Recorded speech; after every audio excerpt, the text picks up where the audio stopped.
Good morning, Universal Spirit Center. Happy Sunday, happy Pride weekend. Let's give some love to the sounds of spirit. Linda on piano, Oliver on bass, and we have our sub drummer, David, on drums. So if I can get you all that beautiful energy to rise and sing along with me, I send my love. I send my love over the mountains. I send my love over the sea. My joy over the sea. I send my joy into the heavens, and it returns to me. Power, I send my power over the mountains. I send my power over the sea. I send my power into the heavens, and it returns to me. Peace, I send my peace over the mountains. I send my peace over the sea. I send my peace into the heavens, and it returns to me. Love, one more time. I send my love over the mountains. I send my love over the sea. I send my love into the heavens, and it returns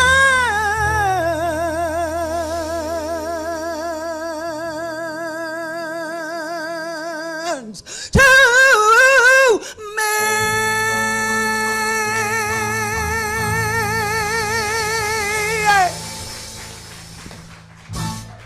Good morning, and happy Pride, Universal Spirit Center. Happy Pride, and I think a lot of our congregations partied a little too much last night. But I welcome you who join us online. So let's just take a deep, full breath. Good morning. My mic was not on. Welcome to Universal Spirit Center. Happy Pride. Looks like some of our members here have been partying last night because we've got an almost empty house, but I welcome you here this morning.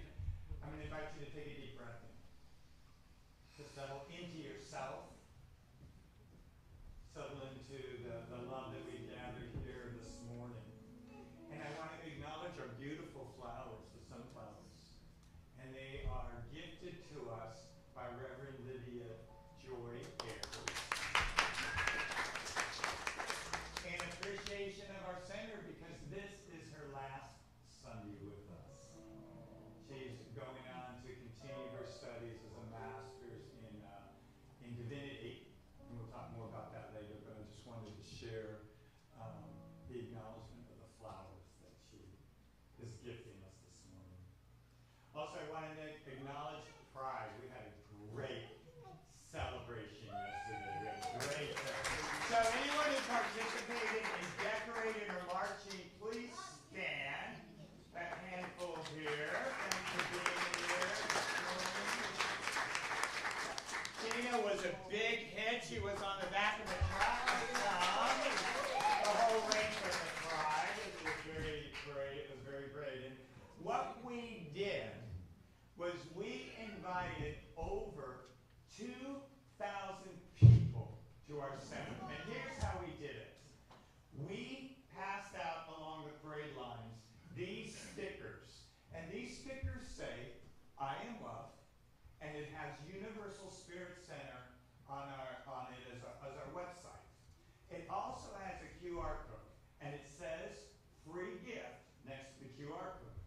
So what they do is they take a picture of the QR code. It takes them to an invitation by me to come join us in 2 weekends on a Saturday morning at 11 for a loving kindness meditation. So we've invited over 2,000 people from Pride here on Sunday morning. And in this video in which I invite them, I mentioned that there will be members and congregants of our community here as well to meet them. So we're gathering at 11 o'clock that morning. We are also having the loving kindness meditation. Gina will be leading us in some chants. And then afterwards we'll conclude with getting to know the people, our guests, as well as healthy snacks. So please mark this on your calendar. It's a great way to open our center to other people. So I wanted to acknowledge that. I certainly want to acknowledge Bob and Lee.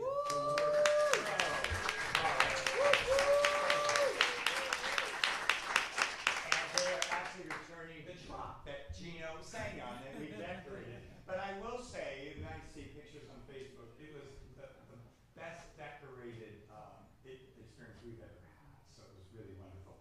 And anyone who marched with us got a shirt. And these shirts are for sale in the back. So let me tell you a few really cool things about the shirts.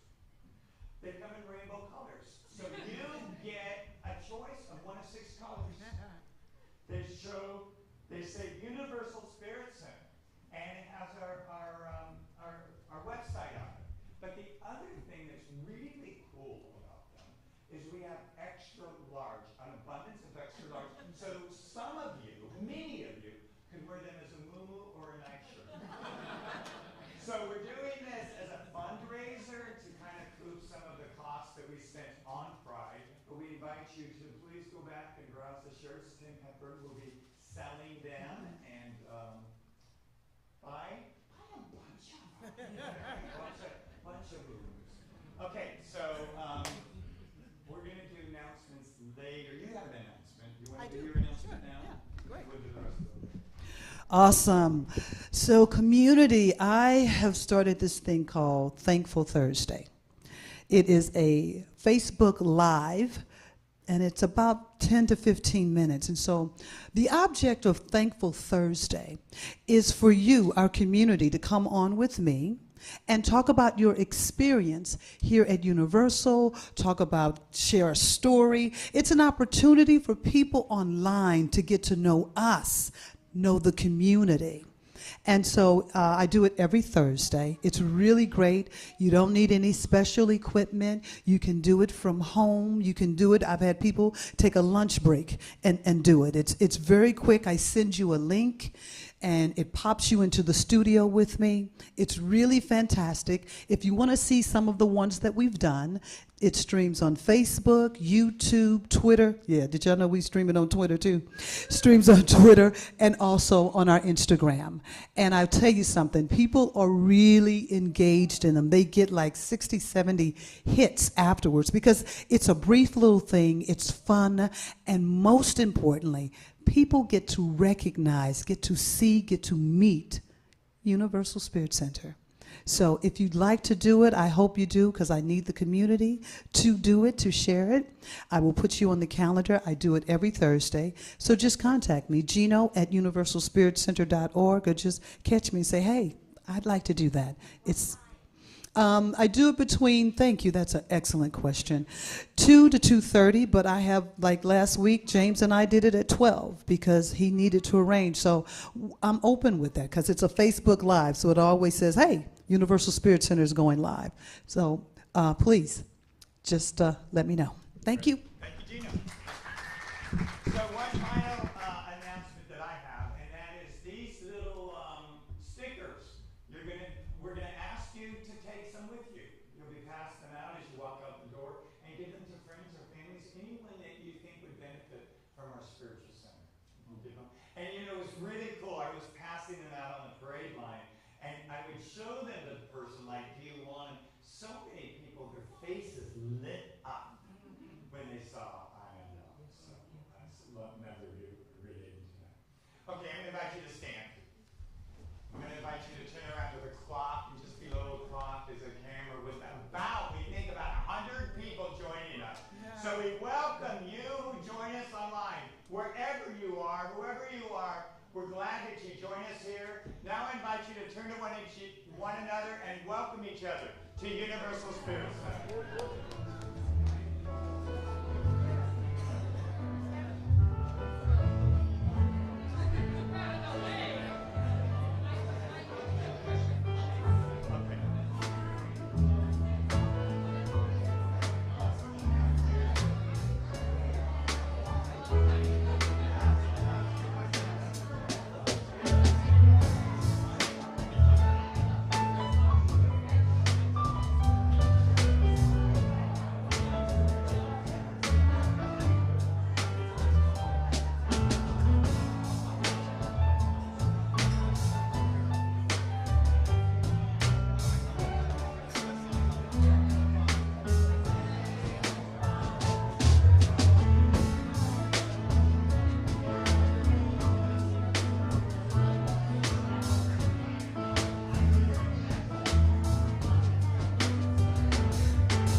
History.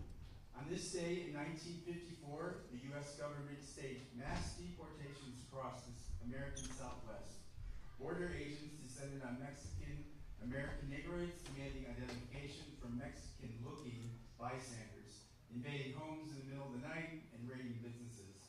By the end of 1954, nearly 1 million people had been deported, including many in the country legally, even some U.S. citizens.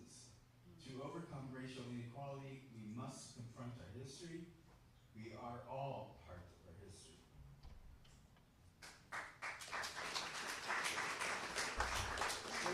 Racial equality, call to action. Watch the TED Talk, The Lie That Invented Racism by John Bowen. Follow the link on our webpage. Kitchen Conversations, What is the Lie? Conversations about the lie that invented racism. We will dive deeper into this powerful conversation. Spirit in Action, our Social Justice Committee.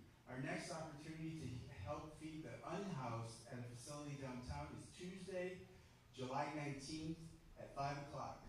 Please sign up at the Yes table. And speaking of Pride Parade, do you know why the Buffalo Dad decided to march in the parade? Why? He wanted to support his bi-son.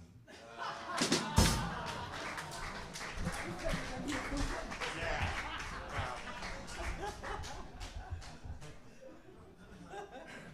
It's a hard act to follow. Good morning, I'm Reverend Lydia Doyen. Take a breath. It's my delight to move us into our time of spiritual practice today. Our reading this morning is from the Christian Bible, from the letter to the Romans. I am convinced that nothing can ever separate us from God's love. Neither death nor life, neither angels nor demons, neither our fears for today nor our worries about tomorrow, not even the powers of hell can separate us from God's love.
that create the physical parts of us, but all of it innervated and moving and breathing as that one divine love. And how good it is to remember that divine love is here and always, now and forever, unfolding as this service, unfolding as the service of the many hands it takes to create the gathering this morning, unfolding through the words of Gino and Rev Kevin, unfolding through every hug and handshake.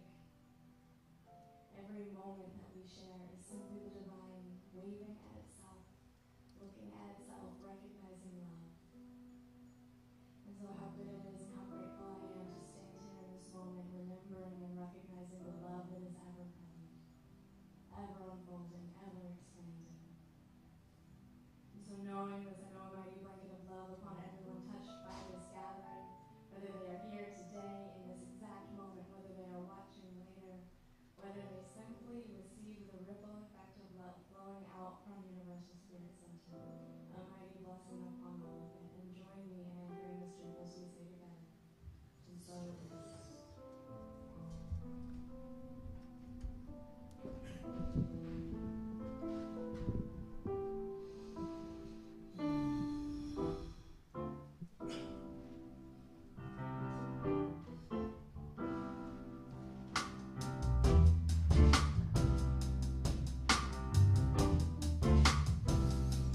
Don't know when this change happened.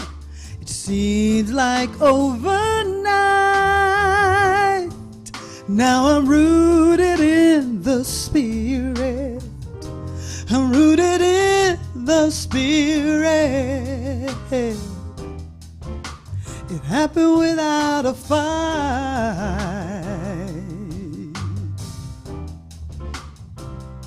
Something is new about me. I feel it with each breath. There's a majesty about me. A majesty about me. I feel it in my step.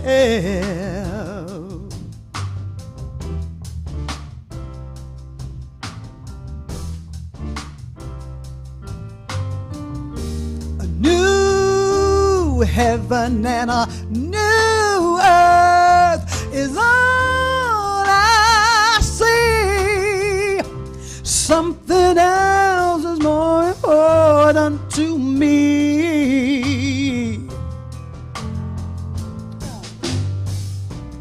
I'm changed. I'm so glad that I'm changed. God is first in my life.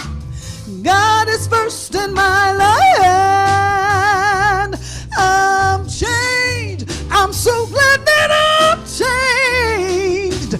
God is first in my life, and second to none. Something changed in me.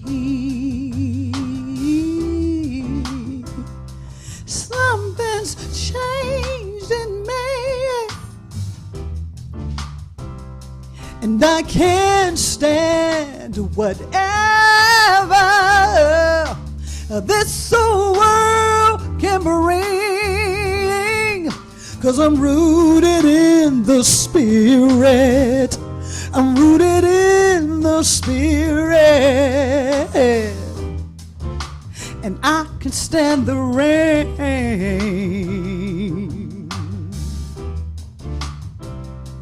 We are born of the Spirit.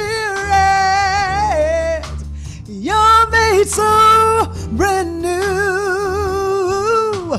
And all the time you wasted, all the time you wasted,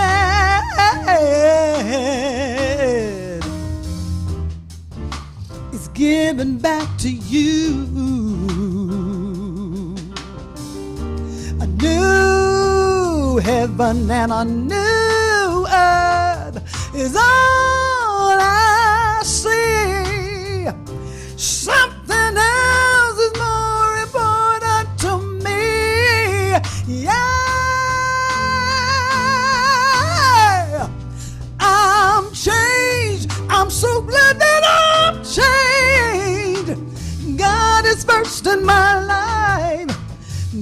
is first in my life, and I'm changed. Truly glad that I'm changed.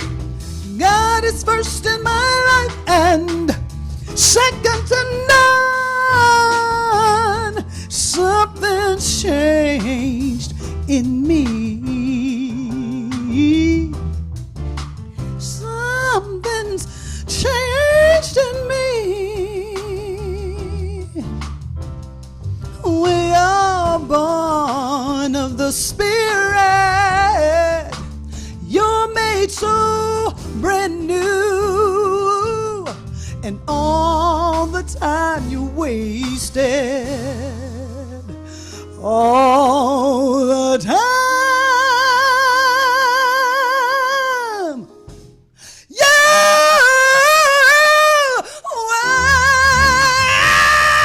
wasted is given back to you.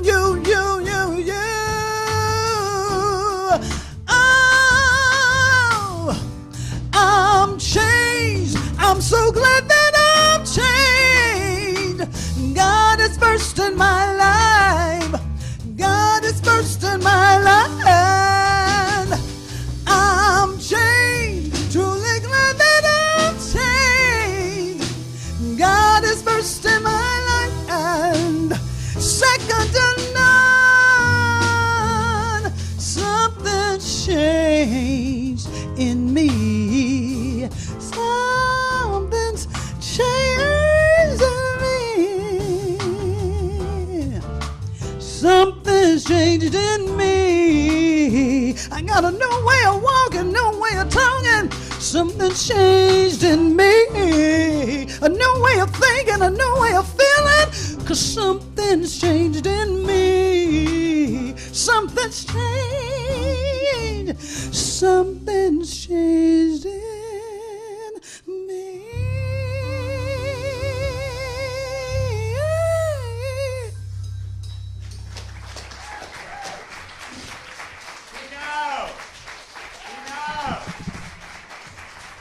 And now the Spirit.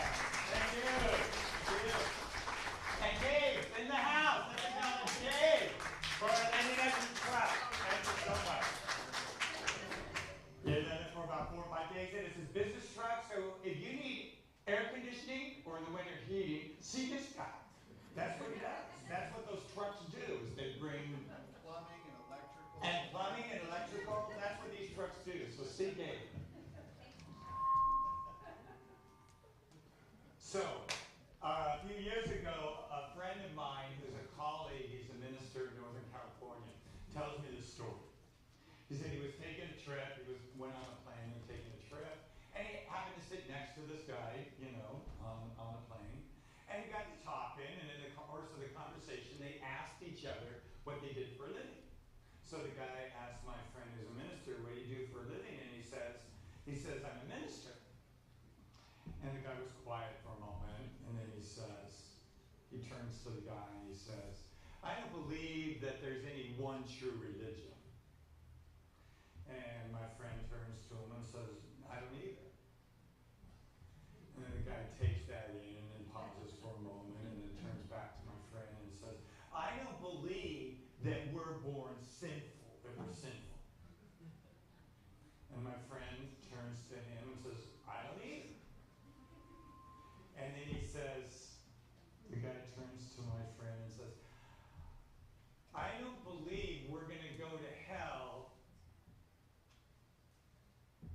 based on, if we don't do what the minister says, we're going to go to hell. I don't believe that. And my friend turns to him and says, I don't either. And the guy takes this in and turns to my friend honestly and says, you are the first minister I've met that's an atheist. How many of us grew up with this idea that there's one true religion and we were either in it or out of it, right? How many of us grew up thinking that our true nature is sinful or weak or faulty or shamed or lacking, right? That's kind of the message. How many of us believe we're going to go to hell if we didn't do what the minister said? Well, that one's still true. Go figure that, right? But through religion, and I don't mean to dog on religion, that's not my point in this. But my point is to say, from a spiritual or psychological perspective, these kinds of beliefs are inconsistent with a healthy philosophy. They're just inconsistent. So imagine a kid, which some of us were kids, that grew up with these kind of messages to us, right? That our nature is sinful, that we don't measure up, that God is keeping a scorecard on our behavior, and if we don't measure up, we're going to go to hell, that we're either in or out of the true religion. That's got to have impact, right, on a little kid.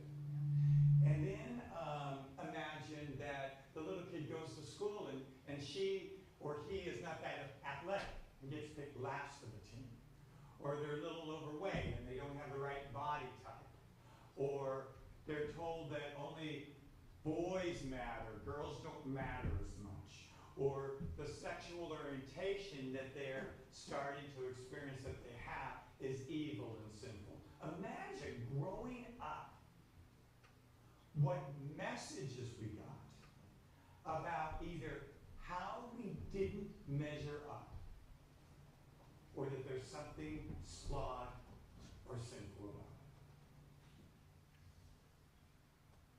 Pretty heavy when you think about that for a small kid. Because what small kids do, they're so kind of intuitive. They just take in the energy and the vibration and the messages that are around them. Kids are like sponges, right? So they just take it all this in. Now imagine that there's trauma in the kid's childhood. There's recently been a study done on kids under 10 who have divorced parents. And 80% of those kids believe that it was their fault. That it was their fault. So, should I go to the handheld things? Yeah. So, is this on? Okay, good. When I was growing up, when I was in 7th grade, I shared this story once or twice. I had a very beloved dog, a year-old Dalmatian. I really loved him, and I saw him get run over and killed by a car. And that was the trauma. That was the trauma of my childhood, right?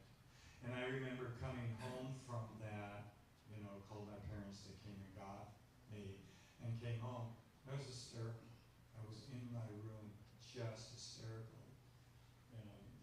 My beloved pet I saw, die. And my parents came home and they returned to watching the TV show that they had been watching before. And didn't really interact with me. And I don't think it was out of any maliciousness or lack of compassion. They didn't know how to deal with such grief. They didn't know how to deal with such raw grief because they hadn't dealt with it within themselves. There wasn't a roadmap on how to deal with that. And I do remember the next day, my parents taking me and a friend to the movie and paying for snacks. And I realized at that age, this was their attempt to reach out to me in the arms. The clear message I got was to suppress these feelings of grief. Whatever I'm feeling, to suppress them. And I remember still going that first couple days, that Monday and Tuesday to school, feeling really vulnerable, especially a couple kids knew that my dog ran over and came in and talked to me about it. But by the end of the week, I was able to suppress all that grief. Like you guys did too. Now, I'm just a footnote. Years later, that same grief, decades later, that same grief surfaced, but that's another topic. But same for you. We had griefs maybe of guilt, shaming, not measuring up, shameful of our body, of our gender, of our orientation. We didn't fit in. And we didn't know what to do with those feelings because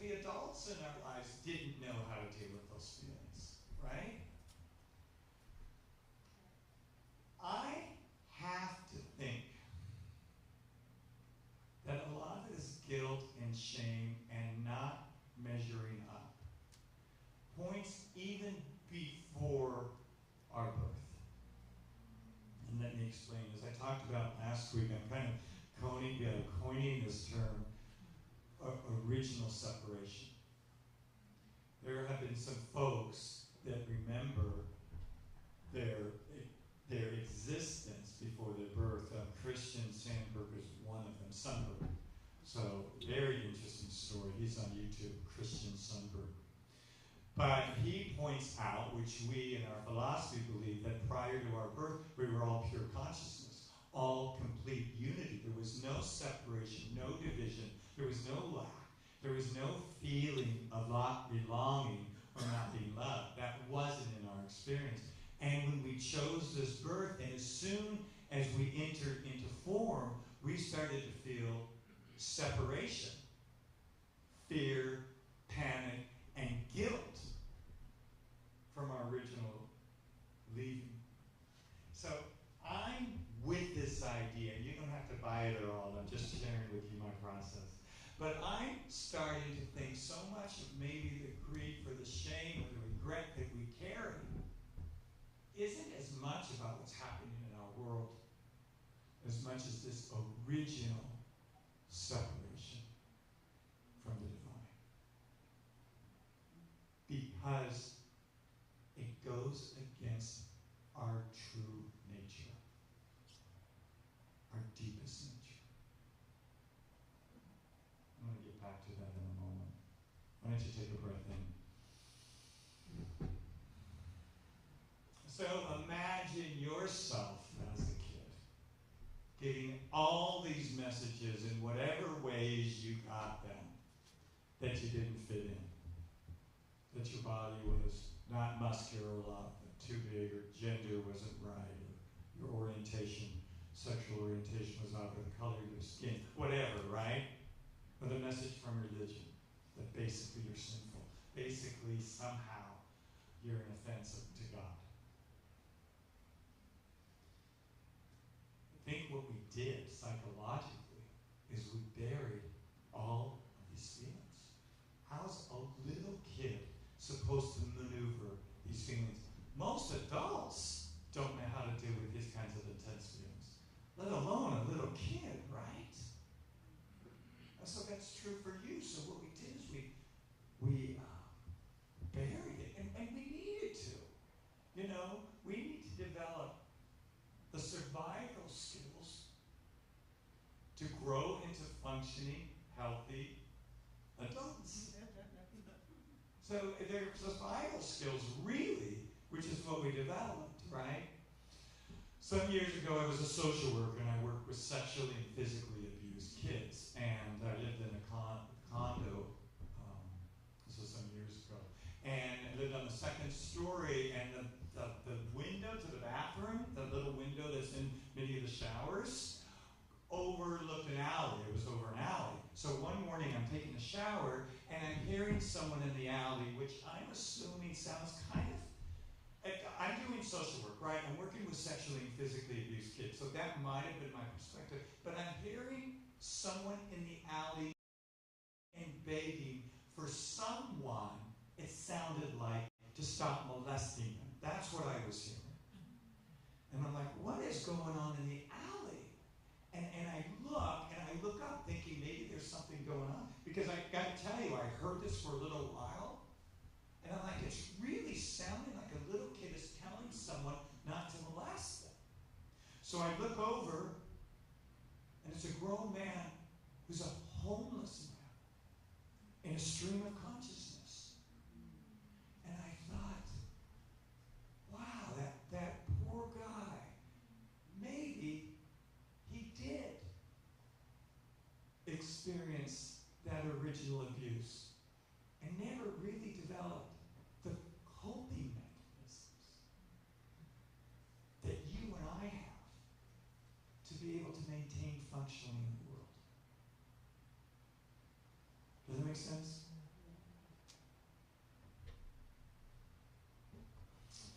There's, this book that I'm reading, that some of you are reading, What's in the Way is the Way. I really recommend it. I'm doing a book study on it a week from this Wednesday night. I think it is. There's a sign-up sheet on the yes table. Anyway, she says, the author says in this book, which I think is really an accurate statement. See if it's true for you.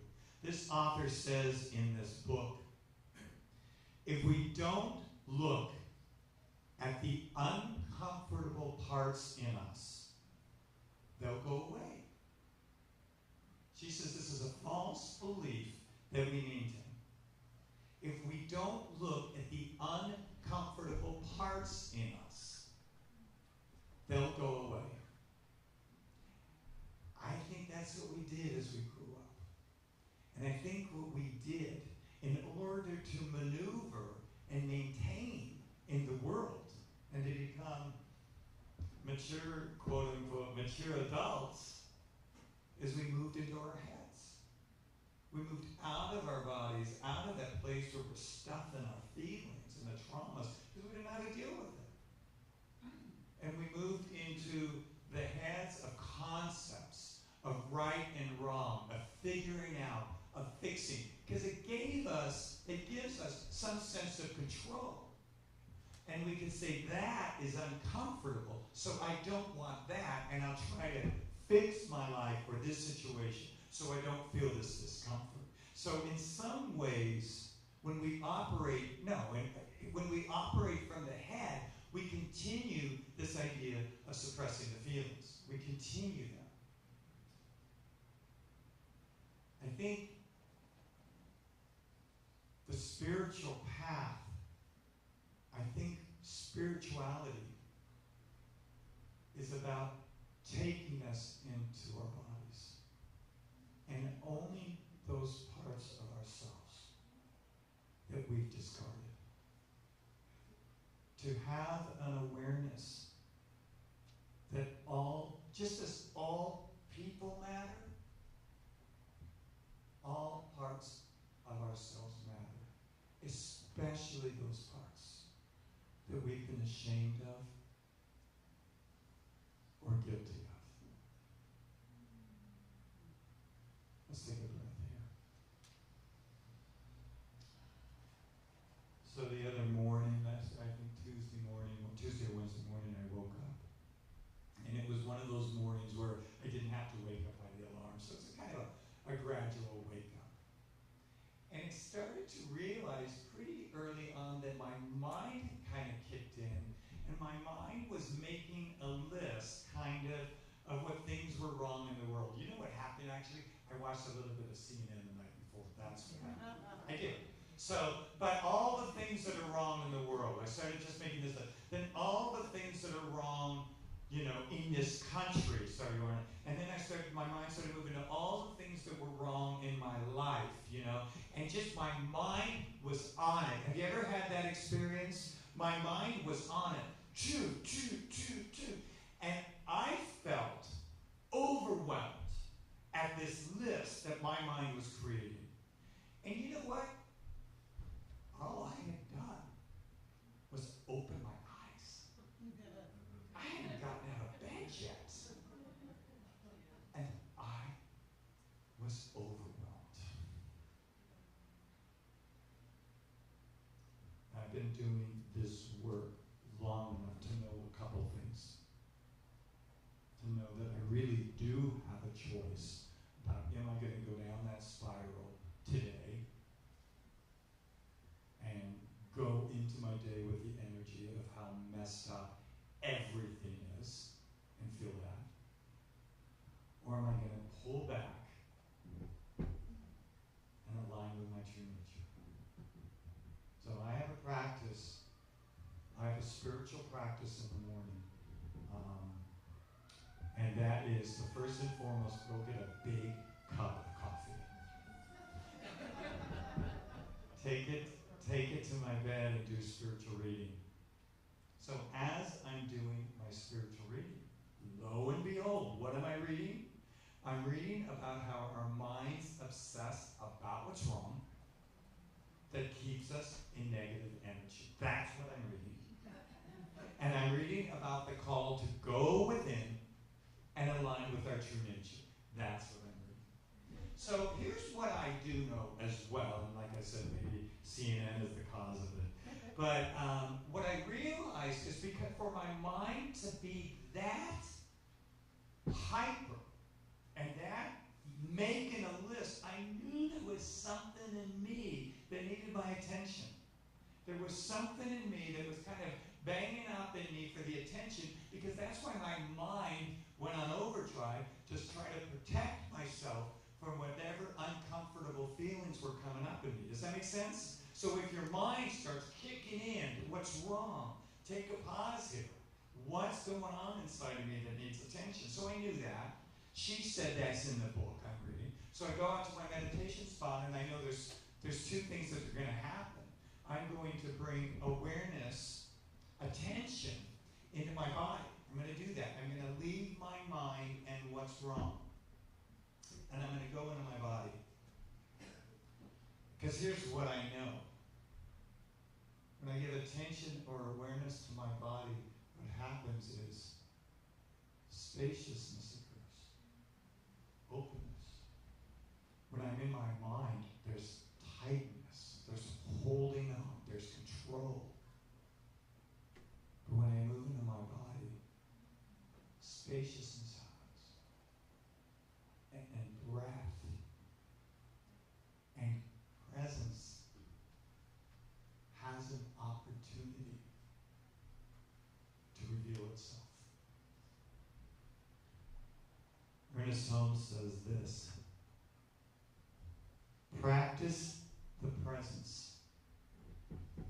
Practice the presence until your whole being is flooded with light. Practice the presence until your whole being is flooded with light. So, as is my practice, I went into that space, identified with what is most true about me, and discarded the lies. So, Tim, can I share the story about pride yesterday? Isn't it? Yeah, he's like, whatever, what am I supposed to say? There's a group full of people. So we were all marching in Pride. He was marching in Pride, and there's one section for those of you who have marched in Pride. See this: a group where they put the Christians who yell stuff at Pride people, at the Pride people. And this year they have a big fence, and they have a bunch of police. And I'm not sure if the police are protecting them or protecting us, but there are police. And so our truck float goes by. And on the banner, it says Universal Spirit Center, right? And one of the Christian women behind the fence yells out, Universal Spirit Center is a lie. And this woman who's watching the parade, not associated with us, is watching the parade. And when she hears this, Tim is watching this. When she hears this, the woman rolls her eyes and yells out, love is never a lie.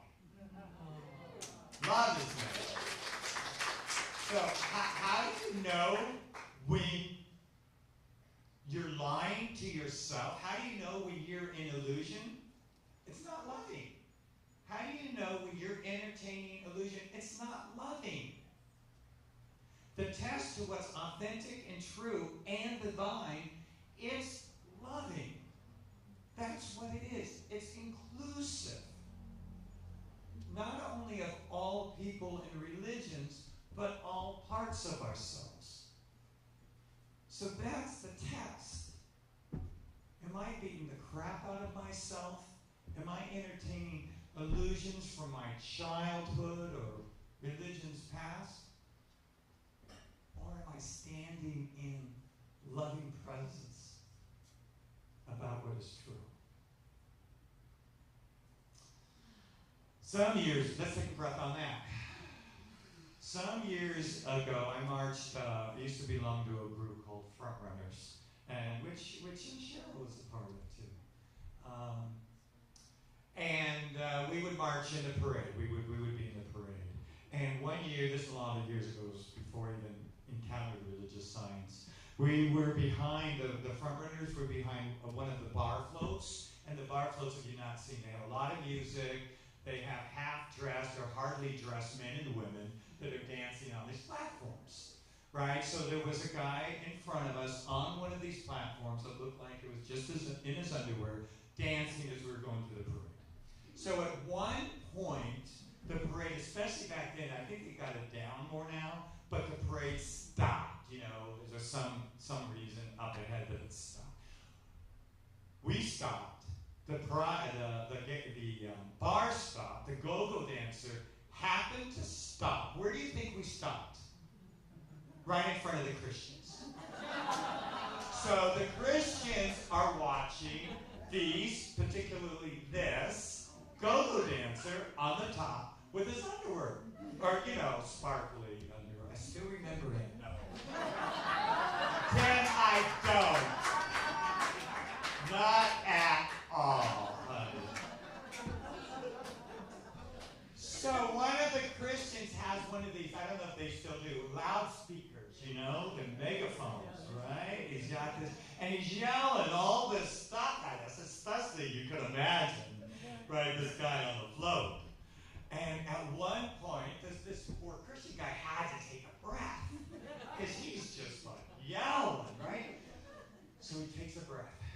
And this guy that's dancing, this mainly naked guy that's dancing, turns to this guy in the megaphone, turns to this Christian, and says out loud, very loud, "Oh my God, I think I'm falling in love with you." No joke. And at that moment, both sides laughed. Everyone laughed. And I was so moved by the Christians and the folks from the gay bar having a moment of true connection.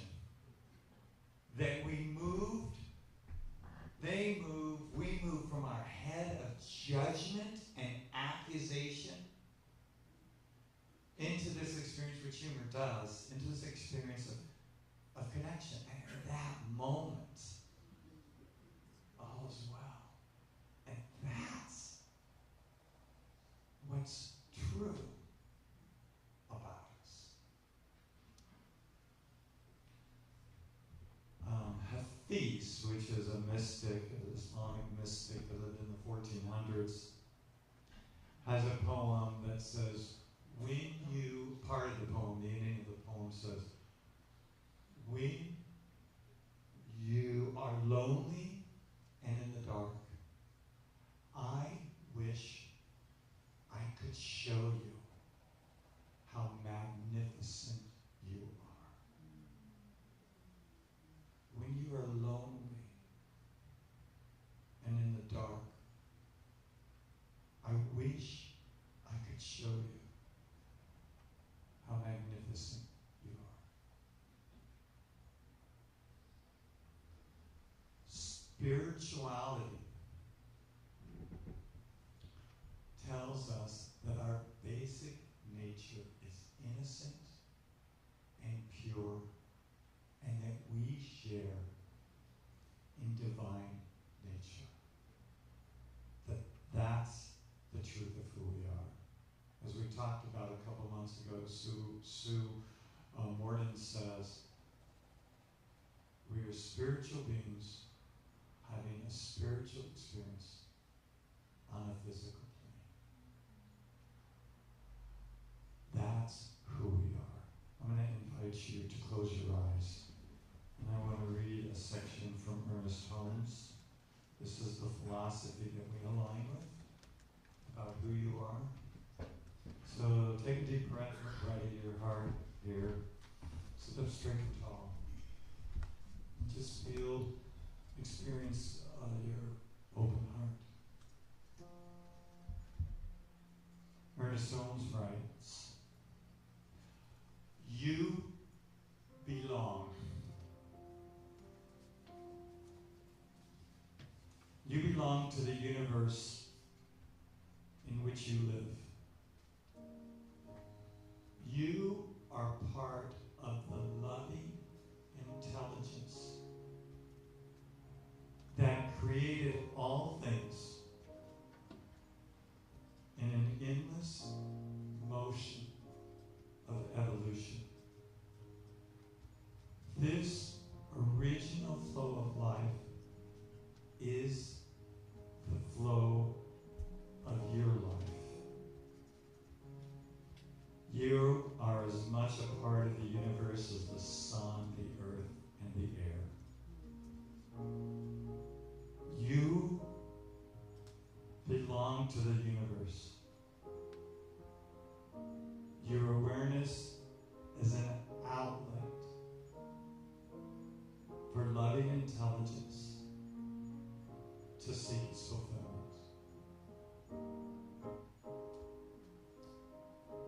And so here now we just take a deep breath into our pure, innocent selves. We call forth, we rescue the child who's been buried away by such shame and guilt. And we call her, him back to a loving embrace. We let fade away any illusions that we are sinful or not enough or separate. Here this morning, on the morning of Pride, we welcome in all peoples, we welcome in all parts of ourselves as a loving embrace.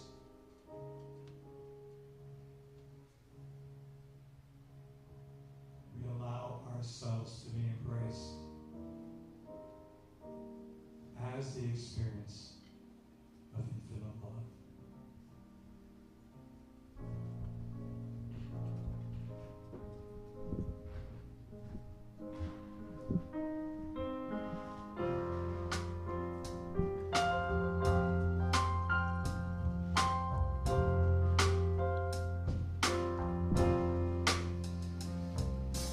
I am in the darkness. I am in the light. Oh, see me if you can. Everywhere I am dwelling in the shadows, dwelling in the sunlight, dwelling in believers and in folks who don't know. Ay, ay, ay, ay, ay, ay, ay, ay, ay, ay, ay, ay, ay,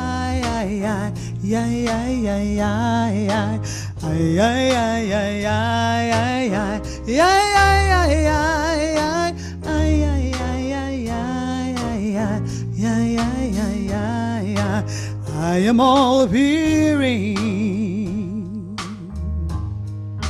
I am all invisible. Oh, I am in the highest. Oh, yeah, I am in the very low. Tell you that I am all appearing. I am all invisible. I am in the highest, and I am in the very low. Ay, ay, ay, ay, ay, ay, ay, ay, ay,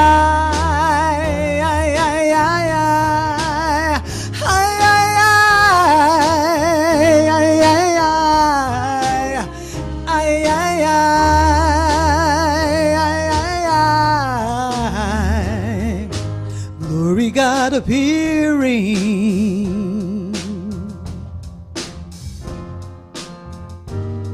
glory God invisible. highest. Glory, glory down below. Glory God appearing. Glory God invisible. Glory in the highest. Glory, glory down below. Ay, ay, ay, ay, ay, ay, ay, ay, ay, ay, ay, ay, ay, ay. Ay, ay, ay, ay, ay, ay, ay, ay,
about a month ago that I wanted to read to you.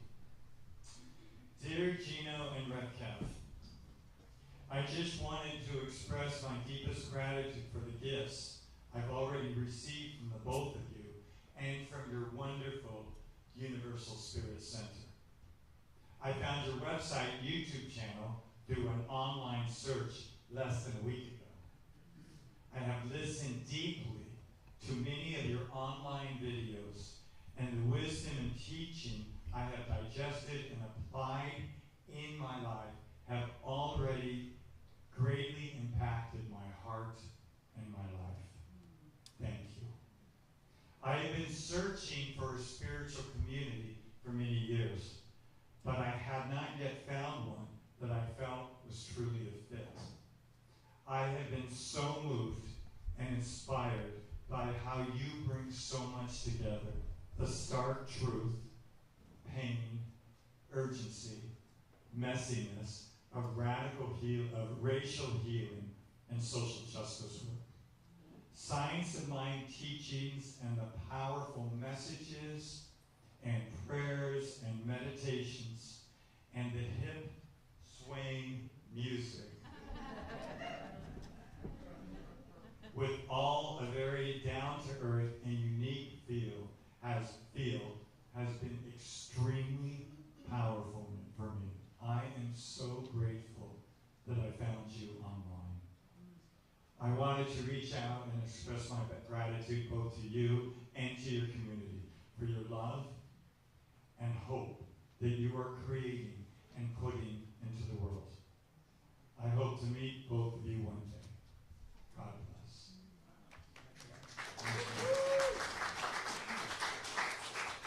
When you financially support us, this is what you're supporting.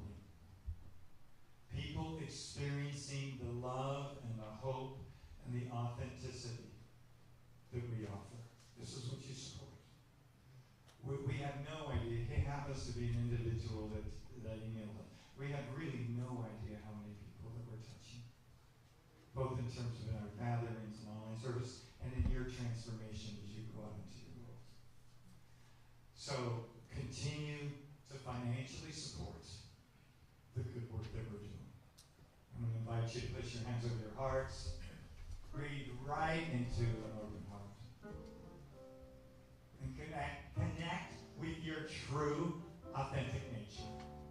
That which is infinite, that which is loving, that which is intelligence. We connect with that. And we let that supply us. We open to it, we let it be, and so it is.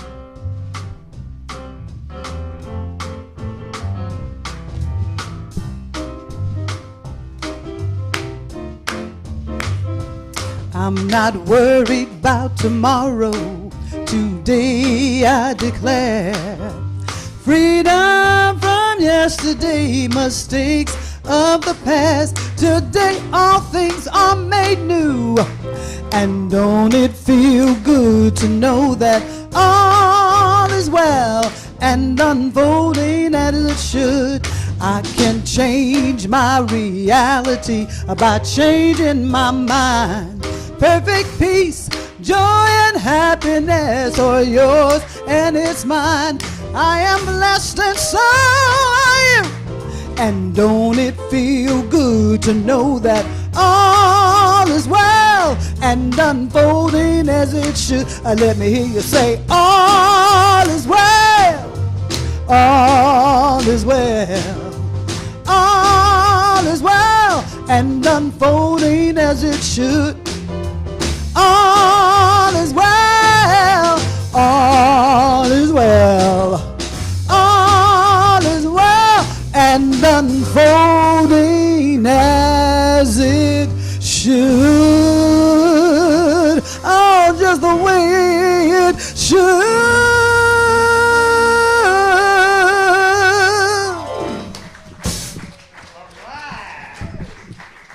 So one of the greatest things for me about ministry is over the 20 plus years that we've been around, we've probably raised about 15 ministers. People who came to our center, found our teachings, became practitioners, became ministers, and we launched them out into the world. So it's always bittersweet. We say goodbye to someone who we've grown up and loved, right? But then we know that they're going out into the world to do their call. And so today we're saying goodbye to one of those 15 people. Reverend Lydia Joy Ayers has received the call to move to northern North Carolina and to enter into a master's program of divinity to continue our studies. So it's her last Sunday with us. I just want to say a few things to her and to you guys. Lydia Joy, I've known you for about 10 years, and I have seen you grow up. I've seen you from the very first couple Sundays that you were with us, all the way to who you are today. And Lydia Joy is one of those rare people that rarely says no to me. In terms of service, anytime I've asked her to step up at something and do something, she'll do it. One of the major things she did, totally behind the scenes, is during the experience of COVID, she's a registered nurse. During the experience of COVID, she led me and the leadership to make informed decisions about how we keep each other safe. And she not only brought her medical experience, but she did the research for that, the safest way. So actually we could thank Lydia Joy for keeping us safe.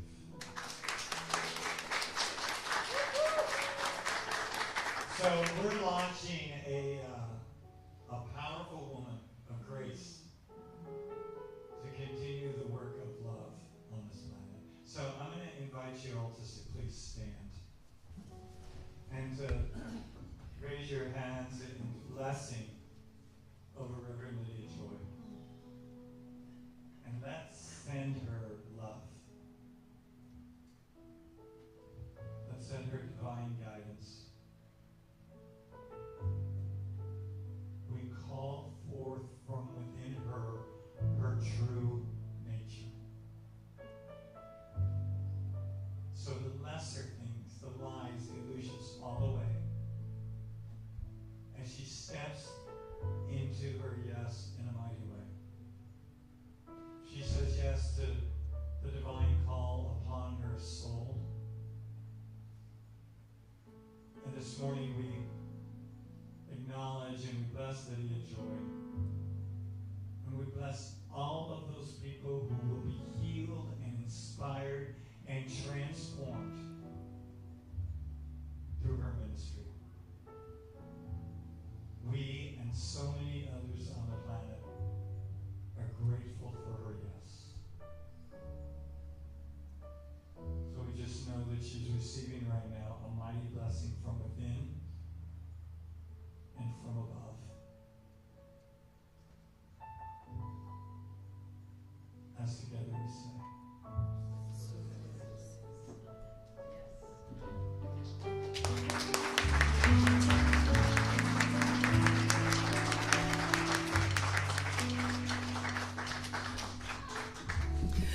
While we're standing, let's sing out, I Send My Love.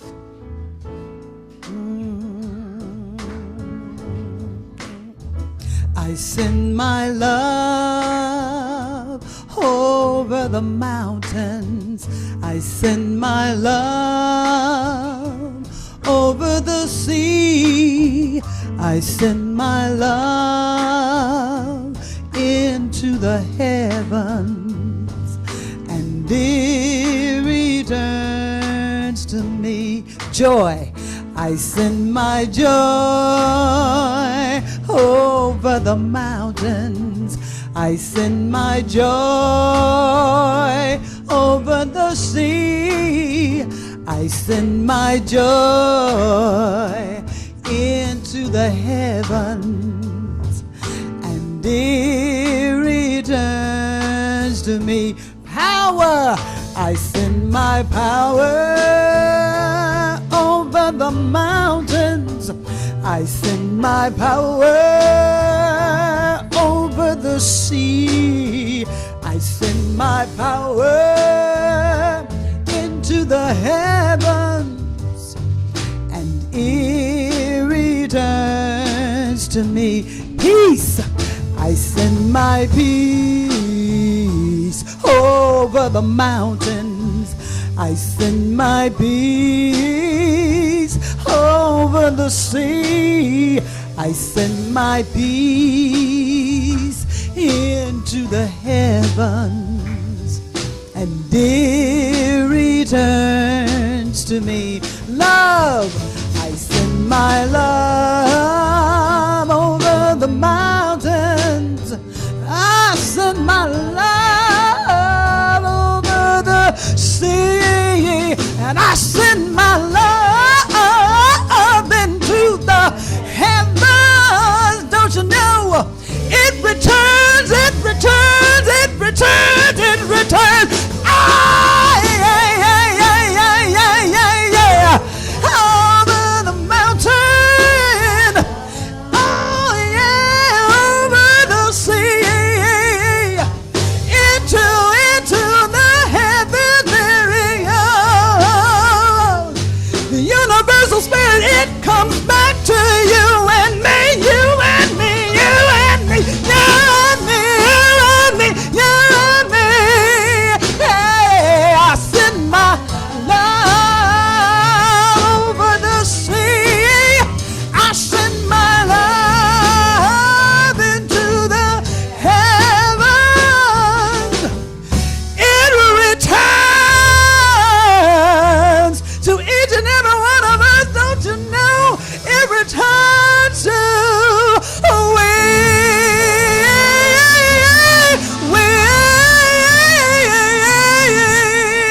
Happy Sunday, Universal Spirit Center.